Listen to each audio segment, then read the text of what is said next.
Hi, I'm Jeremy Crosby. And I'm Nick Boucher. We're your hosts for the program that's all about your city, Talking Fitchburg. Every weekday, we pull together the news, events, and information you need to stay on top of what's happening in the city of Fitchburg. Find Talking Fitchburg on cable TV, Roku, Amazon Fire, Apple TV, and our live stream on the web. Plus, you can find all our headlines and stories on Facebook, YouTube, and our video on demand service. This is your city. Keep up with Talking Fitchburg and the issues affecting you and your neighbors. Want to know what's happening in your city? Get Notify Me messages from the City of Fitchburg.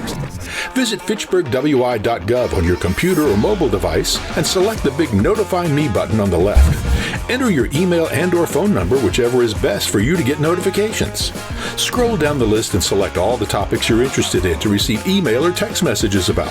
You'll be notified every time one of your topics is updated. Sign up for Notify Me, one more way to keep up with your Fitchburg government.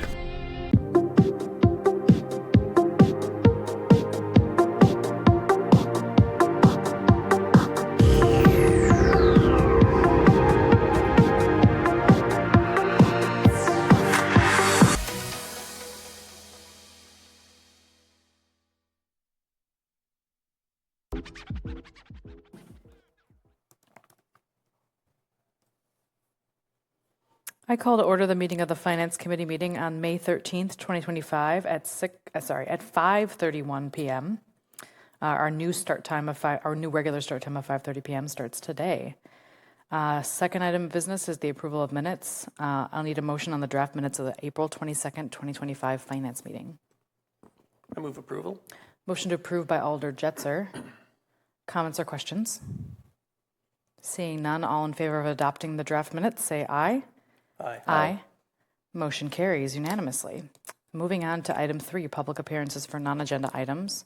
We have nobody in chambers and nobody online, so we can move on to item 4, Finance Director report.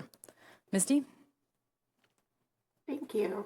So first, I'd like to talk about the ARPA report that's included in the packet. This is the annual report that was required to be filed by the end of April and include the amount that we spent through May 31st of 2025. And you can see on the last page, we were awarded about $3.2 million in ARPA funding. Through March 31st, we spent about $2.6 million, but that full amount was obligated by 12/31/24 as required under the program. So our full amount, we took the standard exemption, so it is all considered revenue replacement, but it's still split out for the provision of services aligned with the categories from our investment plan. So you can see the amounts that we spent by kind of those big categories in there as well. And again, we are fully in compliance. We obligated all the funds by the time we needed to do. We're up to date on all of our reporting, and so we aren't expecting there to be any requests to get any of that money back. So I'll pause if there's questions.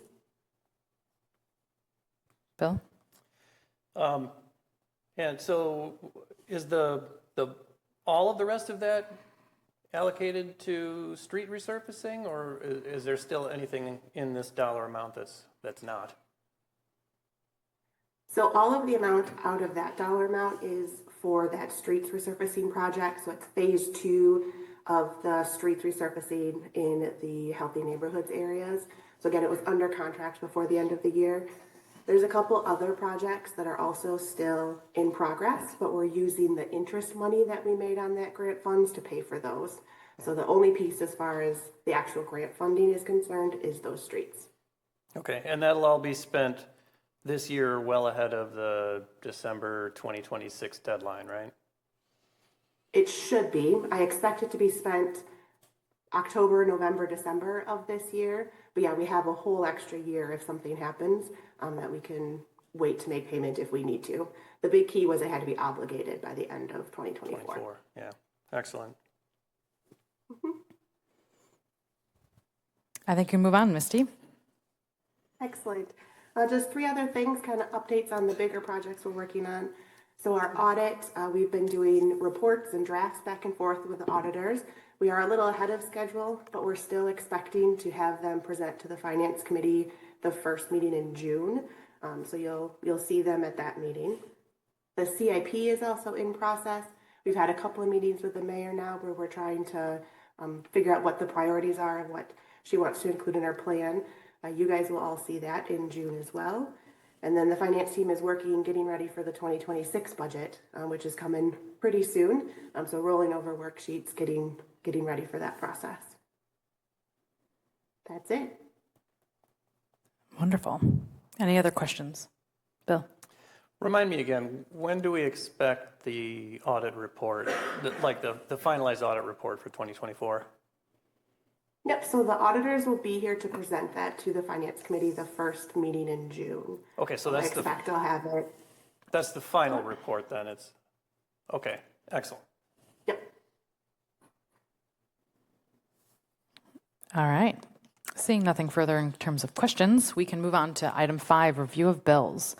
5A, detailed review of checks for $10,000 and above from April 16 to 30, 2025, totaling $1,682,819.41. Comments or questions? Moving on to 5B, detailed review of all checks issued, checks 128,588 to 128,645 from April 16 to 30, 2025, totaling $1,758,456.77. Questions or comments? Moving on to 5C, detailed review of ACH payments for $10,000 and above for April 1 to 30, 2025, totaling $657,031.55. Comments or questions? Moving on to 5D, detailed review of all ACH payments from April 1 to 30, 2025, totaling $664,494.18. Comments or questions?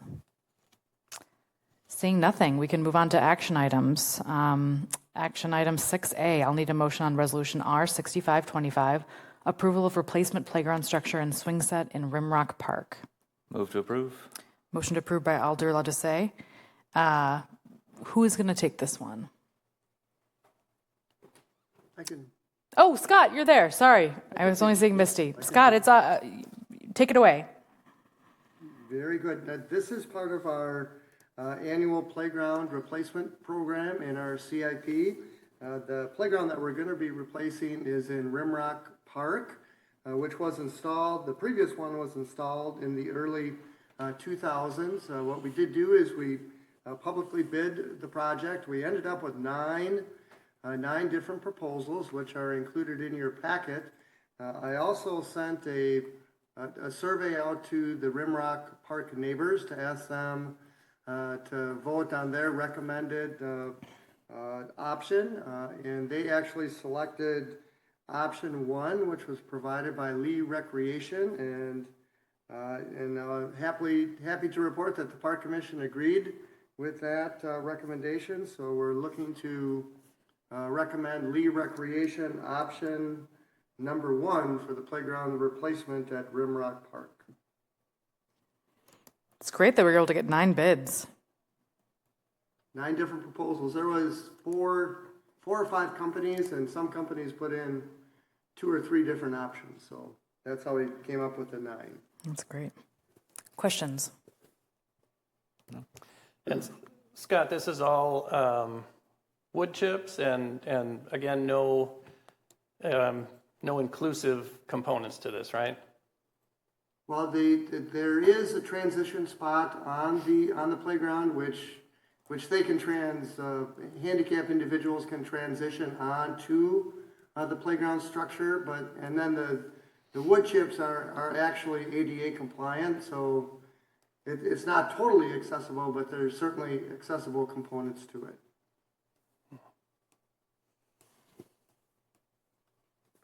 Seeing no other questions, we can go ahead and take it to a vote. All in favor of resolution R6525, say aye. Aye. Aye. Motion carries unanimously. Thanks, Scott. Moving on to item 6B, resolution R7125. Oh, sorry, I'll need a motion on resolution R7125, approving the purchase of Bobcat Toolcat. I move approval of resolution R7125. Motion to approve by Alder Jetzer. Is this Tim or Scott? Tim? Yes, I can take it. Thank you. The Parks Equipment Replacement CIP includes sufficient funding for replacing their 2015 Jeep Wrangler with a new Bobcat Toolcat snowplow and snow blower. Bobcat of Madison provided a Sourcewell quote in the amount of $88,218.08 for one Bobcat Toolcat, one B-plow, and one snow blower. We're looking for council to approve the purchase of the Bobcat Toolcat, the snowplow and snow blower from Bobcat of Madison in the amount of $88,218.08. Then also looking for council to authorize the mayor to sign all necessary documents for the purchase, and then also authorize staff to sell the 2015 Jeep Wrangler at the Wisconsin surplus with a minimum bid of $10,000. Thanks so much. One question for me. So this is replacing a Jeep Wrangler, and just out of curiosity, I assume the Jeep Wrangler just drives between sidewalks that need to be plowed in the winter. Does this Bobcat just drive in the street? Or I guess I always thought that Bobcats were very slow compared to a Jeep Wrangler. The Bobcats can be driven in the streets, and one of the main reasons we're going from the Jeep Wrangler down to the Toolcat is the Wrangler has a 7-foot wide plow, and most of our sidewalks are 5 feet wide, so there's a lot of restoration that has to happen come springtime. So by going to the Toolcat, the plow is 5 foot wide, so that would minimize staff having to spend time and resources restoring in spring. And then also another advantage of the Toolcat is the Jeep Wrangler pretty much sits during the summer months. We use it for the ball diamonds to, braid out the ball diamonds. However, we can utilize a different pickup for that. And then the Toolcat can be utilized for other purposes. All the other attachments such as the grapple, the bucket, the auger can all be utilized during summer. So there's a lot higher usage with the Toolcat than the Jeep Wrangler. Great. Good to know. Other questions? Bill? Yeah. So, Tim, how many of those other attachments or components do we already have that we're going to be able to use on this Toolcat? I believe we have 5 of them. We have the bucket, the grappler, a stump grinder, a trencher, and an auger. So there's 5. And then we have 2 Toolcats currently. This would be our 3rd. And each Toolcat is also equipped with a plow and snow blower. So there's really 7 attachments that can be utilized in between all 3 of them. And this thing, I don't know what you had what sort of a picture you had in your head, Gabriella, but this thing kind of looks like a little miniature pickup truck. Yeah. What is the cruising speed of one of these things? Is it like 20? Can it go like 25 miles per hour? Is that close to that, I believe, right around there. Okay, so if it needs to get from one point in the city to the other, it's perfectly capable. Yes, it is. Nice. Great. Seeing no more questions, we can take it to a vote. All in favor of Resolution R7125, say aye. Aye. Aye. Motion carries unanimously. Moving on to, I'll need a motion on Resolution R7225, approval to purchase replacement firefighting turnout gear. Move to approve. Motion approved by Alder Ledesay. Chief? Good evening. Resolution 7225 is our annual replacement of our structural firefighting gear. According to NFPA, which is the National Fire Protection Association Standard 1851, the standard on selection, care, and maintenance of protective ensembles for structural firefighting and proximity firefighting gear, the turnout gear has a lifespan of 10 years per the standard. This order will allow the department to replace 12 sets of gear that are set to expire in the fall of 2025. Short and sweet. Very nice. Any questions? Bill? Yeah, how many total sets do we have, and how many, on average, do we replace every year? I mean, is it spread out pretty nice, so we do like 10 or 12 sets a year, or do they come in bunches? They come in bunches depending on when we hire firefighters. The last couple of years, it's been about 10 to 12 sets. So we're anywhere between that $40,000 and $50,000 range when it comes to replacement.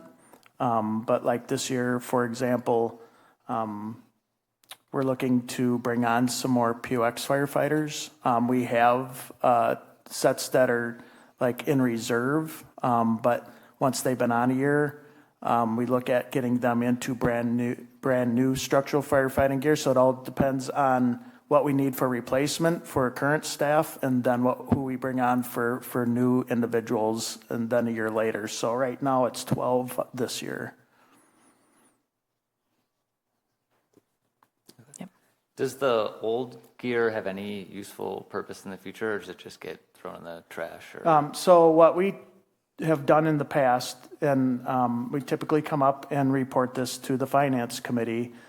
First off, we always have to follow the ordinance on surplus equipment. So it first goes out to the rest of the departments to see if anybody needs any of that gear or that equipment. If not, then what we've done in the past is we cannot use it here. So typically what we do is we'll clean it, and then we've donated it towards like church organizations or other organizations that send it down to, like, say, Mexico or a South American country where they can use this turnout gear. A lot of times it's a lot newer than what they have and a lot more safer. So it's just that we can't use it after the 10-year mark. So we essentially donate it, but per your approval. That's great. Thank you.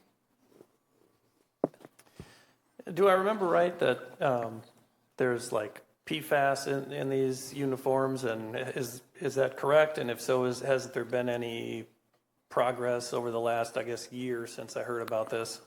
Yes. So in structural firefighting gear and some of our older stuff, we do have amounts of PFAS in the gear. We are now trying to identify those sets. And also, then we'll have to work with our budgets in the future here. That if we haven't really seen anything yet as far as NFPA or any directive that says you have to stop using this gear right now. But if that's the case, then we're looking at least I'm going to say about 70 sets, because all full-time staff have 2 sets of gear. So we have 50 members right now with 20 of us full-time. So you're looking at 70 sets that if for some directive reason that we have to stop using them because of the PFAS in the gear, we're going to have to discuss that in future budgets. But there's nothing, as of right now, nothing has come down the line indicating that. It's just we're trying to find or work with our vendor on making sure that we're purchasing future gear without PFAS incorporated. Yeah, I mean, the gear that you've had for decades presumably has PFAS in it? Yeah, so the stuff, like I said, we don't keep anything after 10 years. Everything that's 10 years or older is gone. Right, but everything that you were wearing 30 years ago. Oh, yes. Yeah. Yep. Yeah, and I mean, like I said, yeah, the stuff that we have right now, I'd have to find out what the requirement or at the time of the standard, the allowable amount or what amount of PFAS is in there. I'd have to get that information for you. Well, I guess you haven't noticed any, I don't know if presumably this is nationwide at least, and so if it's been a problem, hopefully we would be able to figure that out, right? Yeah. No, we're working with our vendor to make sure that our future ensembles are PFAS free. Seeing no other questions, we can take it to a vote. All in favor of Resolution R7225, say aye. Aye. Aye. Motion carries unanimously. Thanks, Chief. Thank you. Next item, I'll need a motion on Resolution R7325, approval of park amenity improvements in Highfield Reserve Outlot 3. I move approval. Motion approved by Alder Jetzer. Scott?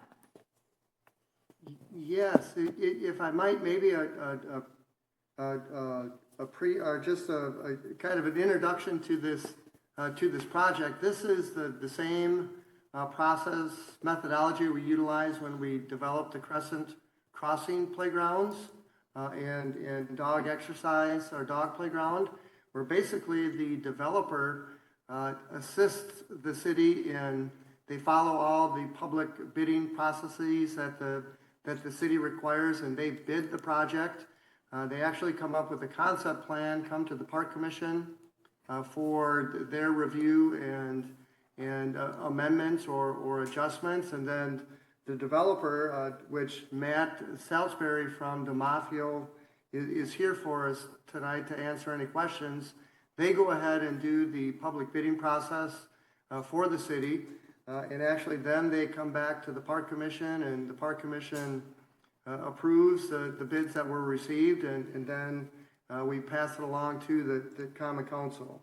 So for this development, it's actually in the Highfield Reserve development, and it's a development of Castle Bar Park. And I would note that on the referral sheet, there were a couple amendments that were included in this project. One from the Park Commission, because what I needed to do in order to keep the time frame is I had to put an award, the name of the company that we thought we would award the project to. So we did have to amend that due to the prices that we did receive. We did receive two bids, and the lowest bid was from Commercial Landscaping at a price of $90,836. And then actually the Board of Public Works, they, with the help of Tracy, they amended the last now be it further resolve clause, which they added a contingency of $5,163 to come to the total of $96,000.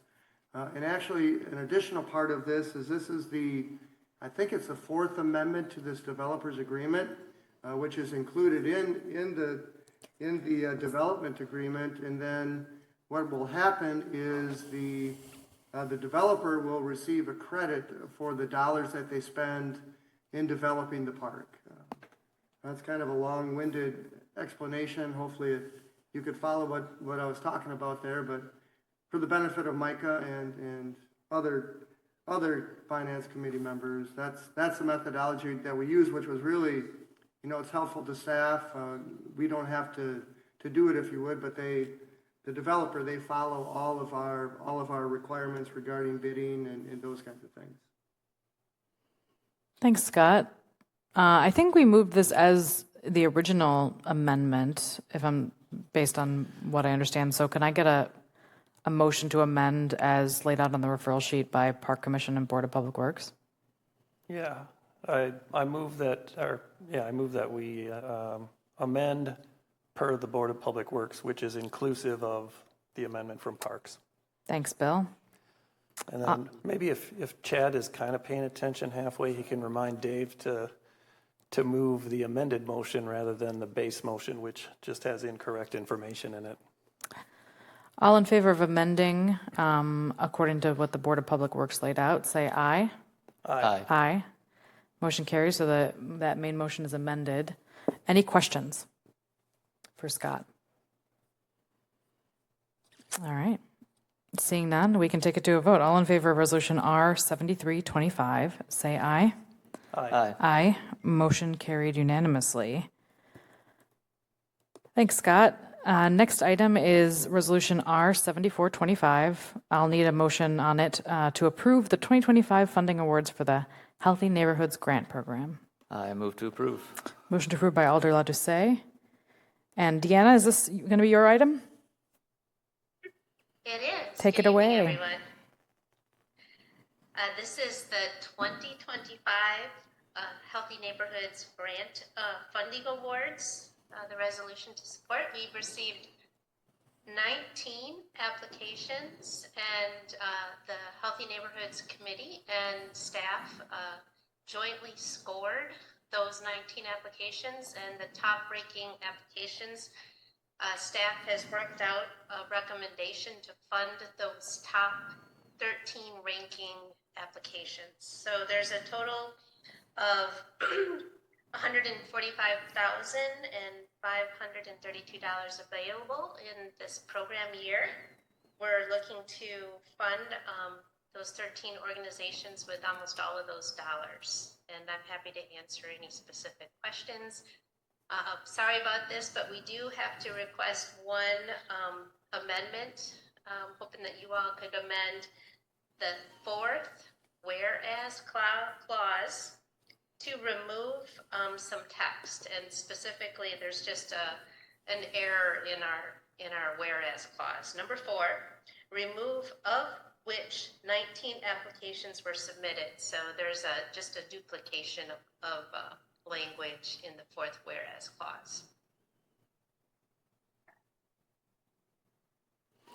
Got it. Can I get a motion on that? I can move to strike of which 19 applications were submitted from the fourth whereas clause. All in favor of making that amendment, say aye. Aye. Aye. Motion carries. The motion is amended.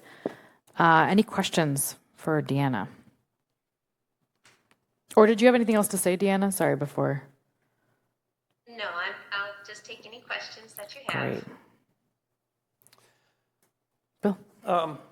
Yeah, so the 145,000, how does that compare with previous years? And, is that, I guess, going forward, what do we foresee based on our current crystal ball? That is high compared to past years. We've generally started out, and Misty can correct me if I'm wrong, with more like around 70,000 in that kind of ballpark. And so last year, I think if I recall correctly, we had 138,000.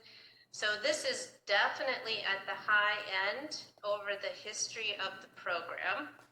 I'm not sure kind of how things will turn out next year, but this is definitely at the very high end of what we've awarded in the past. Okay. There's a couple of them in here that mention, Good Shepherd Lutheran Church. We've got the Catholic Multicultural Center. Do we run into any separation of church and state issues with these grants? And if not, why not? Can you walk us through that? Yeah, that's a great question. We do not discriminate just solely on base of a name, as long as the activities that we fund are not religious related. And for example, in the case of Catholic Multicultural Center, they do some education in terms of English language learning and food. And so by law, we cannot fund any religious activity, but per our discussions with the city attorney, we can fund organizations that do have some affiliation with religious organizations. They just cannot use those funds for any religious activities. So they are simply providing a service to anyone who is eligible, and they are not proselytizing. Correct, sir. Yes. Great.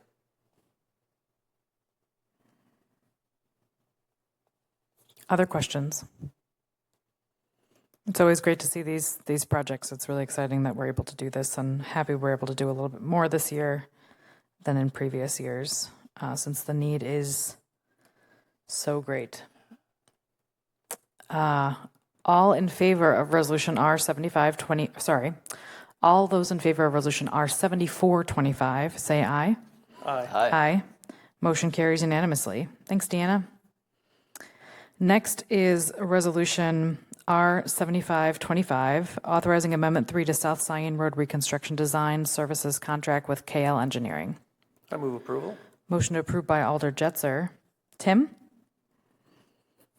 Thank you. Resolution R15420 approved an agreement for design engineering services with KL Engineering for the South Scion Road Reconstruction Project. Amendment 1 was approved by Resolution R-01-22, amending the agreement with KL Engineering to accommodate changes to the timing and scope of the project.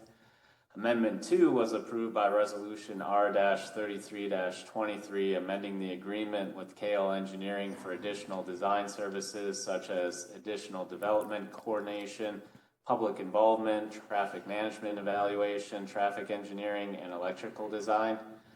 Amendment 3 includes, but is not limited to, additional design services for the Capital City Trailhead improvements, removal of the on-street parking, relocation of 2 mid-block crossings, and the addition of the pedestrian crossing at West Clayton Road.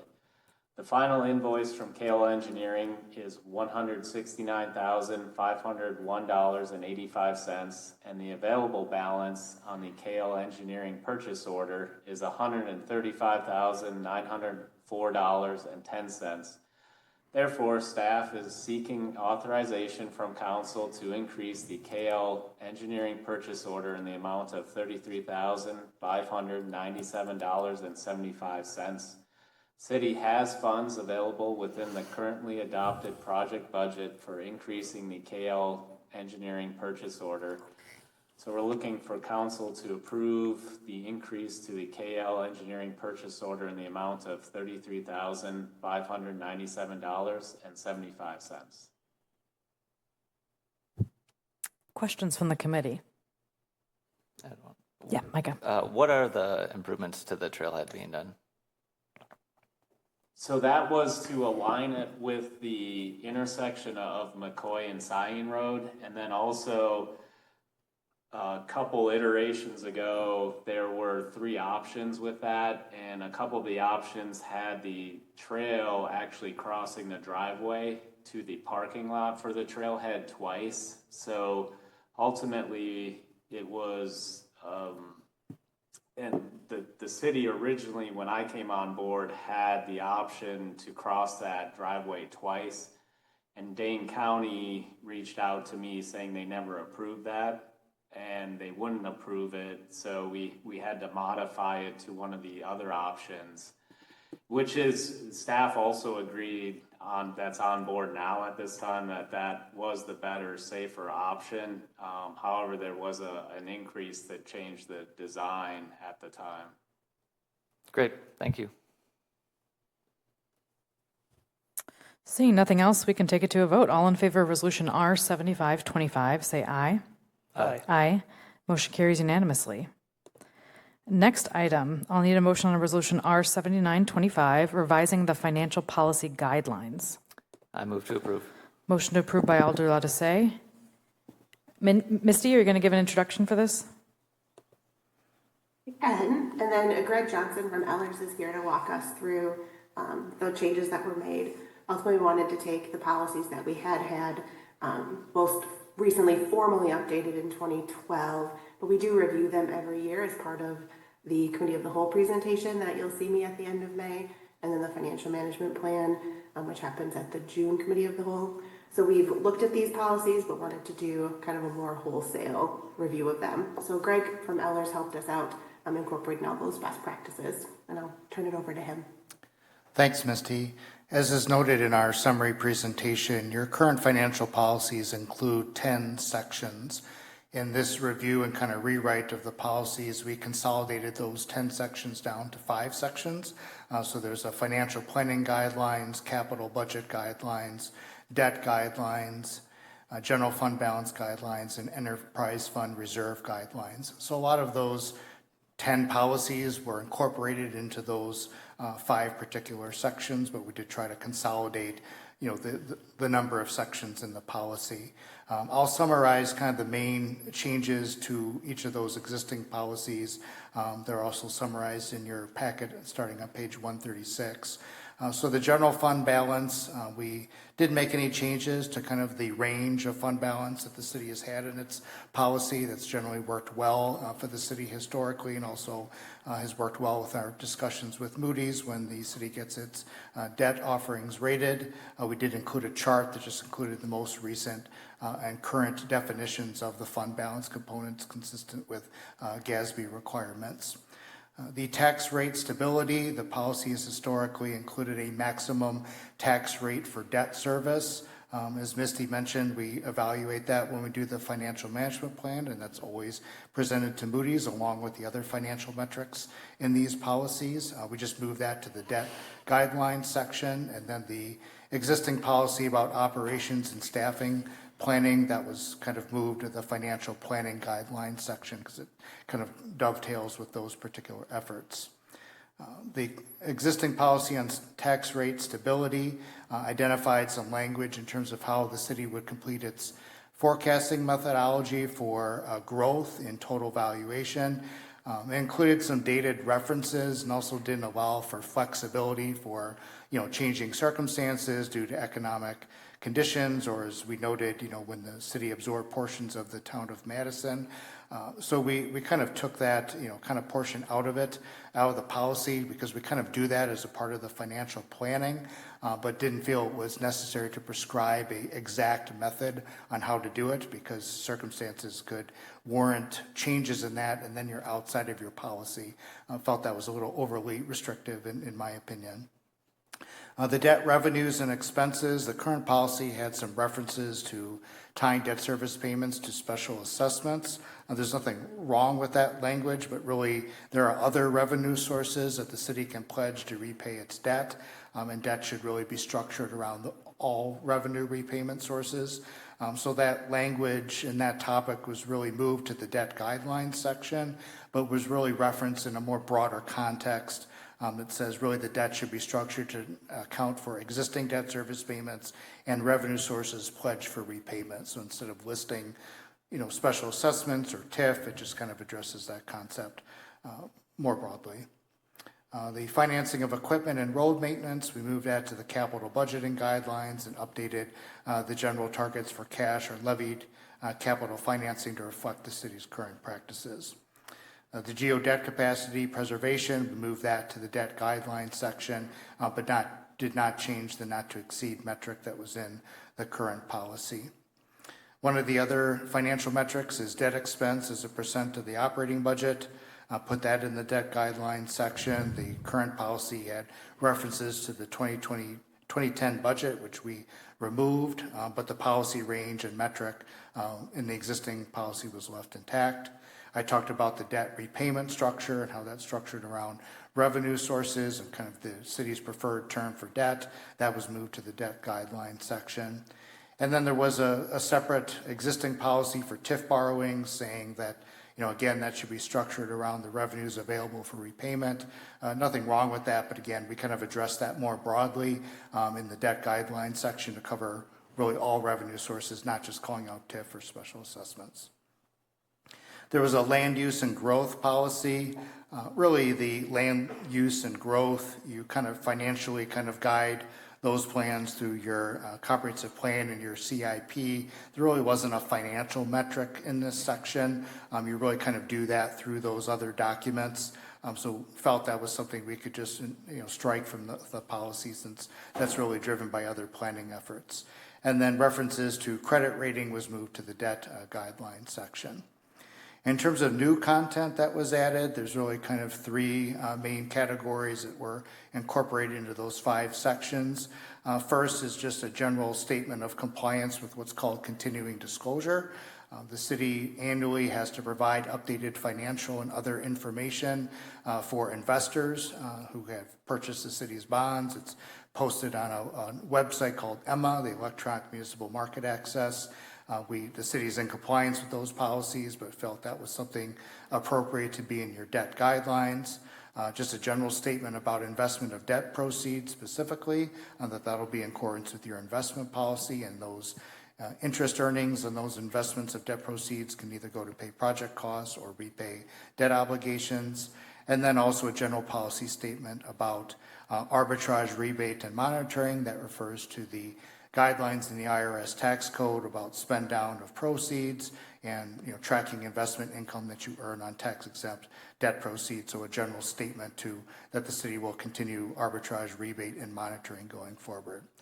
And then finally, the other new item that was introduced into this policy was a enterprise fund reserve guideline. You've had your general fund balance guidelines for several years, so this was a new metric specifically for the utility enterprise funds.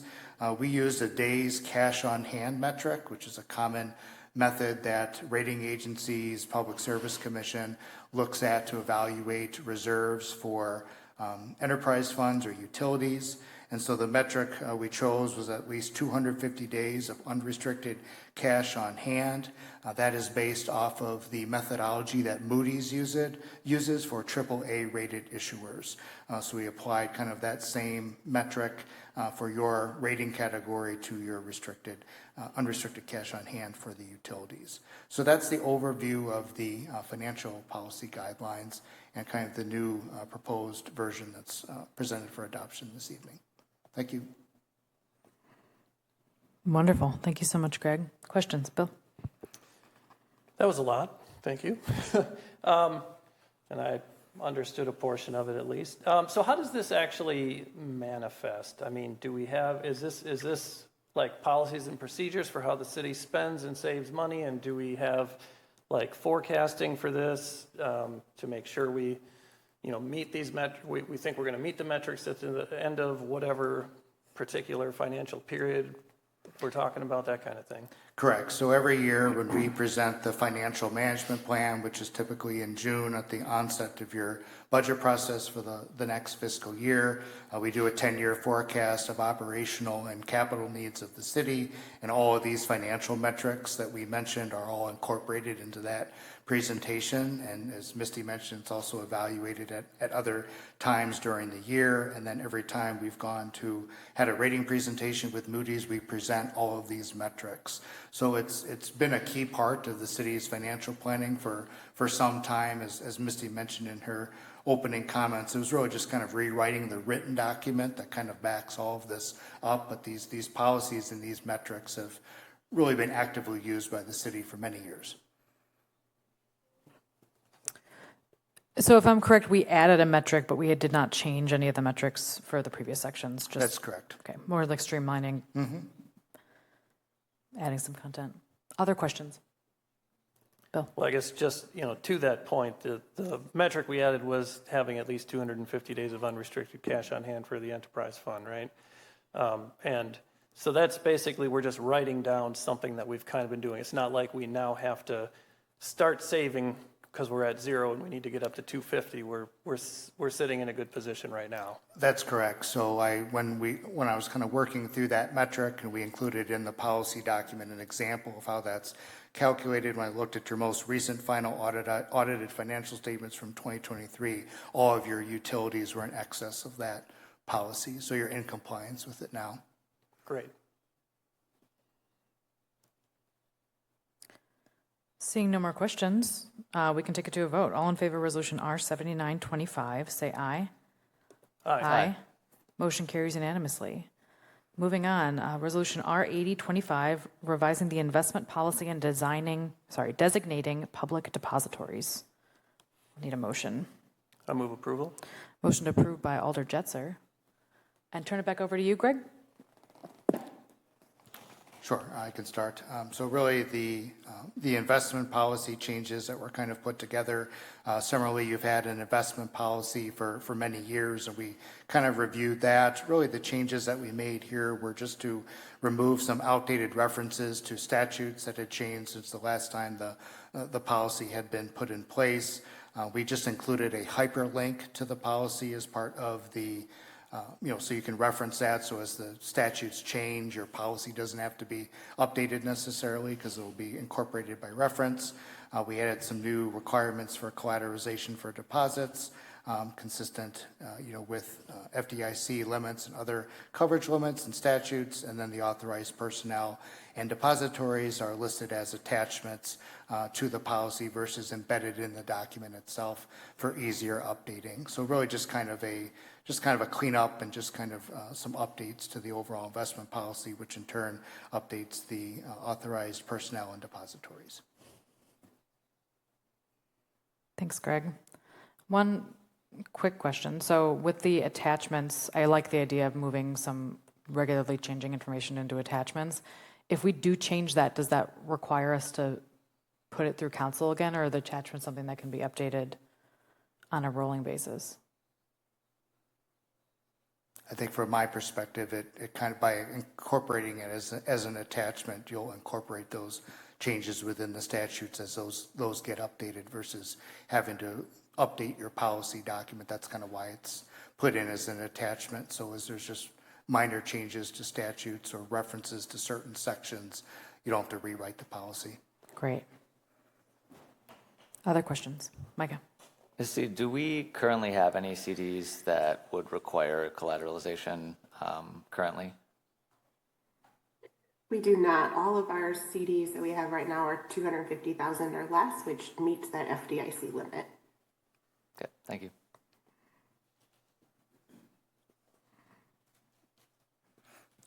Seeing nothing else, we can take it to a vote. All in favor of resolution R8025, say aye. Aye. Aye. Motion carries unanimously. Greg, thank you so much for coming out. You're welcome. Next item, I'll need a motion on resolution R8125, amending the 2025 general fund budget, fire department tower lease payments. Move to approve. Motion to approve by Alder, let us say. Chief? Good evening.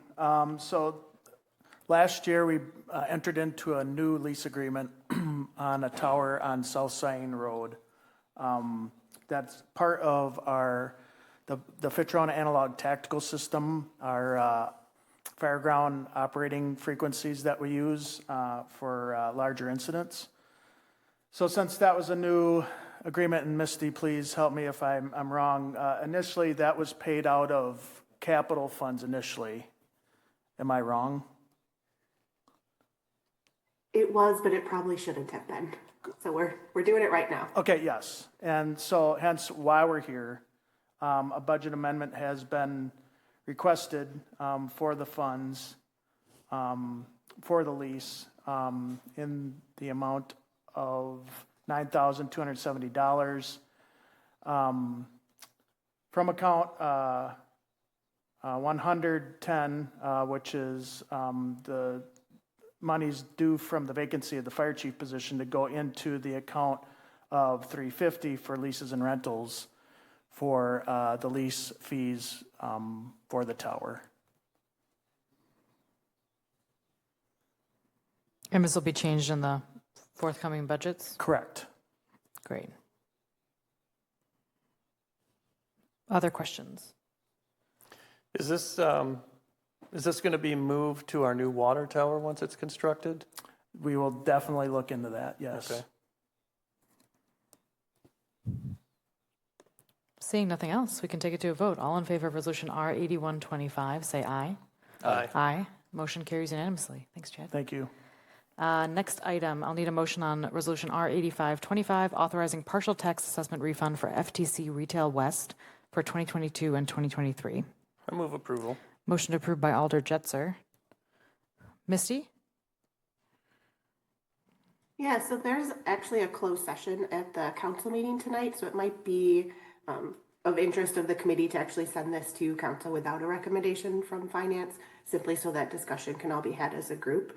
Great. But ultimately, this is a payment of a assessment amount tax refund. Thank you so much. May I suggest that we move to council without a recommendation? Can I get a motion? I move we punt this to council without a recommendation from the finance committee. Any discussion on that? All in favor of referring to council without a recommendation from finance, say aye. Aye. Aye. Motion carries. We will discuss at council. We are at the end of our action items. Our next item is 7 announcements. Our next finance meeting is May 27, 2025. Always check the agenda for the start time, but likely to be at 5:30 p.m. again. I'll take a motion to adjourn. Move to adjourn. Motion by Alder, let us say. All in favor of adjournment, say aye. Aye. Aye. Motion carries. We are adjourned at 6:18 p.m. Thank you.